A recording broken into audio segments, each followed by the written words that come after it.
Sebelum lanjut nonton video ini, jika kalian suka dengan channel Pegawai Jalanan, silahkan kalian support kami dengan cara subscribe dan klik tanda loncengnya.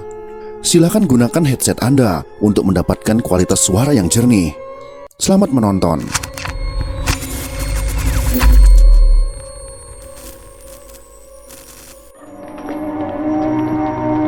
Laksanakan, segera. Siap, laksanakan.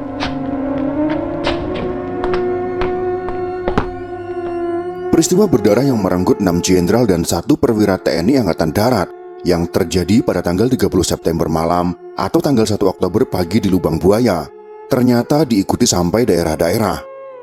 Salah satunya adalah terjadi di Yogyakarta yang memakan korban yaitu Kolonel Katamso yang kemudian secara anumerta dinaikkan pangkatnya setelah beliau gugur menjadi Brigadir Jenderal. Brigadir Jenderal TNI Anumerta Katamso Darmokusumo lahir pada tanggal 5 Februari tahun 1923 dan meninggal pada tanggal 2 Oktober tahun 1965. Adalah salah satu pahlawan nasional Indonesia. Ia merupakan mantan Komandan Korem 072 _Pamungkas. Katamso termasuk tokoh yang terbunuh dalam peristiwa Gerakan 30 September. Ia dimakamkan di Taman Makam Pahlawan Kusumanegara, Yogyakarta. Bagaimanakah kisah kematian tragis beliau karena dieksekusi oleh tentara yang berada pada kubu PKI? Berikut ini adalah ulasannya.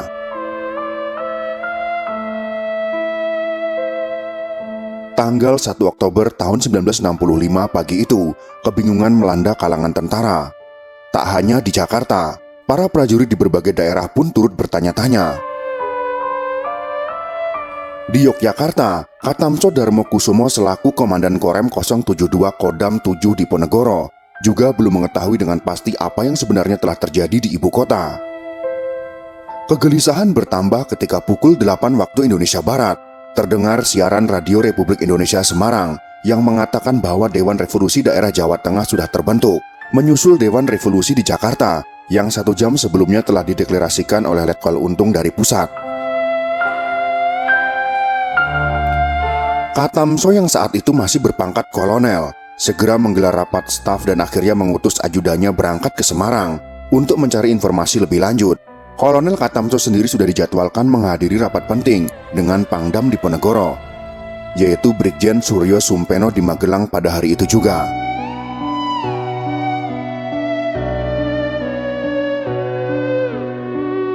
Bakal perginya Kolonel Katamso ternyata sudah diamati oleh sebagian orang militer di Yogyakarta sendiri, yakni para tentara yang ditengarai telah berkubu dengan orang-orang Partai Komunis Indonesia dalam rantai Dewan Revolusi. Ketiadaan Kolonel Katamso sebagai orang yang paling berwenang di Korem 072 Yogyakarta membuat Mayor Mulyono dan kawan-kawan dengan leluasa menjalankan rencana mereka. Upaya pengambil alihan kuasa militer di Yogyakarta justru direncanakan oleh bawahan Kolonel Katamso.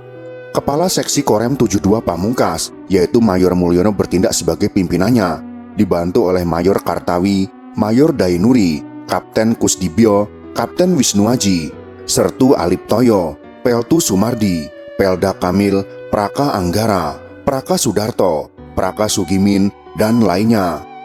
Seperti tercatat dalam buku Peristiwa Pemberontakan G30 SPKI 1965 di Yogyakarta dan sekitarnya, tahun 2000. Kolonel Katamso yang tiba dari Magelang pada pukul 2 siang, rupanya belum sadar betul bahwa beberapa anak buahnya sudah mengakuisisi Korem 072 Pamungkas. Ia tidak kembali ke kantor, melainkan langsung pulang ke rumah dinasnya yang berlokasi di Jalan Jenderal Sudirman nomor 48 Yogyakarta. Dari kediamannya, Kolonel Katamso membahas hasil pertemuan dengan Pangdam Diponegoro bersama beberapa staf Korem 72 Pamungkas, termasuk Mayor Kartawi yang sebetulnya adalah bagian dari kelompok pengkhianat. Ada 2 poin penting yang diperintahkan oleh Pangdam Diponegoro dalam pertemuan di Magelang pagi itu, yaitu yang pertama, Pangdam sedang berusaha melakukan kontak dengan pusat atau Jakarta. Dan yang kedua, Pangdam memerintahkan kepada seluruh Korem yang berada dalam wewenangnya untuk tetap waspada, tenang, dan jangan mengambil tindakan sendiri-sendiri. Kolonel Katamso sempat menerima 2 tamu di rumahnya usai rapat tersebut, yakni Mayor Sutomo, Komandan Batalion C Klaten, dan Kapten Rahmat, Kepala Penerangan Korem 72 Pamungkas. Hingga kemudian dimulailah rencana pembunuhan sang komandan pada sore harinya.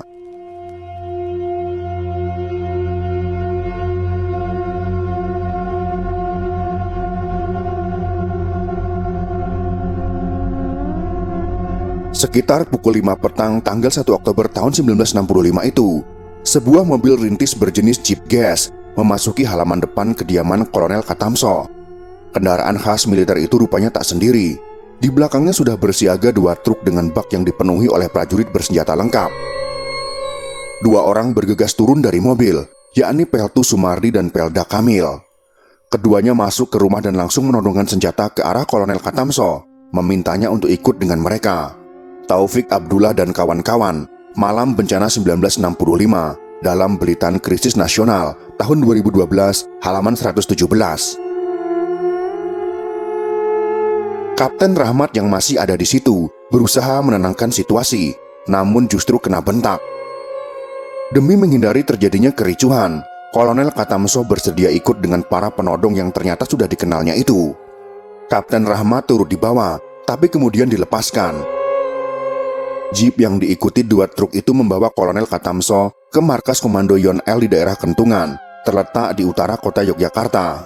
Wajah dan sejarah perjuangan pahlawan nasional, tahun 2008, halaman 273. Kolonel Katamso kemudian ditahan di ruang komandan batalion. Dalam buku yang berjudul Peristiwa Pemberontakan G30 SPKI 1965 di Yogyakarta dan sekitarnya, terbitan Dinas Sosial Daerah Istimewa Yogyakarta tahun 2000, yang ditulis berdasarkan berita acara pemeriksaan atau BAP terkait para oknum militer yang terlibat. Diceritakan bahwa pada malam harinya, sejumlah tentara berkumpul untuk membahas rencana pembunuhan Kolonel Katamso. Ada yang mengusulkan agar sang komandan langsung ditembak mati saja, namun ada pula yang menginginkan kematian dengan cara yang lebih sadis, seperti menjerat leher dengan kawat atau memukul kepalanya dengan benda berat. Usai rundingan itu, beberapa tentara mulai menggali kubur di belakang markas. Rencana pembunuhan siap dilaksanakan. Sebagai eksekutor, ditunjuklah Sertu Alip Toyo, Komandan Regu Montir 8 Kompi Bantuan. Kolonel Katamso kemudian dibawa ke lokasi pembantaian dengan tangan terikat dan mata tertutup. Ia dibiarkan berjalan. Baru beberapa langkah, Sertu Alip Toyo menghantam kepalanya dari belakang dengan kunci montir seberat 2 kilogram. Kolonel Katamso terjatuh dengan kepala berlumuran darah. Namun, sang komandan masih bernapas dan sempat mengucapkan kata-kata terakhirnya, bahwa ia masih mencintai Bung Karno, Presiden Republik Indonesia. Pukulan kedua pun dilakukan, dan gugurlah Kolonel Katamso pada dini hari tanggal 2 Oktober tahun 1965 itu. Eksekusi serupa juga terjadi kepada Letkol Sugiono, yang menjabat sebagai Kepala Staf Korem 072 Pamungkas. Aksi pembunuhan dilakukan di tempat yang sama dalam waktu yang berdekatan, juga dengan rincian yang nyaris serupa. John Rusa melalui buku Dalih Pembunuhan Massal, Gerakan 30 September dan Kudeta Soeharto, tahun 2008, juga menyinggung tragedi di Yogyakarta ini. Namun tidak dikisahkan secara spesifik tentang kronologi pembunuhan Kolonel Katamso dan Letkol Sugiono. Dengan versi yang sedikit berbeda, John Rusa hanya menyebutkan, Mayor Mulyono memimpin pasukan pemberontak menggerebek rumah komandan mereka, yaitu Kolonel Katamso. Mereka menculiknya, dan juga kepala stafnya, Letnan Kolonel Sugiono, yang kebetulan ada di rumah itu ketika para pemberontak datang. Mereka membawa kedua perwira itu ke sebuah kota kecil di utara Yogyakarta, yaitu Kentungan, dan menahan mereka di tangsi batalion militer di sana. Kemudian mereka membunuh kedua perwira tersebut. Jasad Kolonel Katamso dan Letkol Sugiono baru ditemukan pada tanggal 12 Oktober tahun 1965. Sedangkan penggalian kubur di Kentungan itu dilakukan 8 hari berselang. Keduanya kemudian dikebumikan di Taman Makam Pahlawan Kusumanegara Yogyakarta, dan kemudian ditetapkan sebagai pahlawan revolusi, serta memperoleh kenaikan pangkat Anumerta, Brigadir Jenderal untuk Katamso, dan Kolonel untuk Sugiono. Itulah kisah tragis dua perwira TNI Angkatan Darat yang dibunuh oleh anak buahnya sendiri.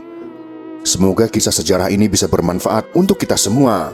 Jika kalian suka dengan video ini, silakan berikan jempol ke atas. Dan jika kalian menganggap video ini bermanfaat, maka bagikanlah untuk teman-teman Anda yang lain. Terima kasih sudah menonton.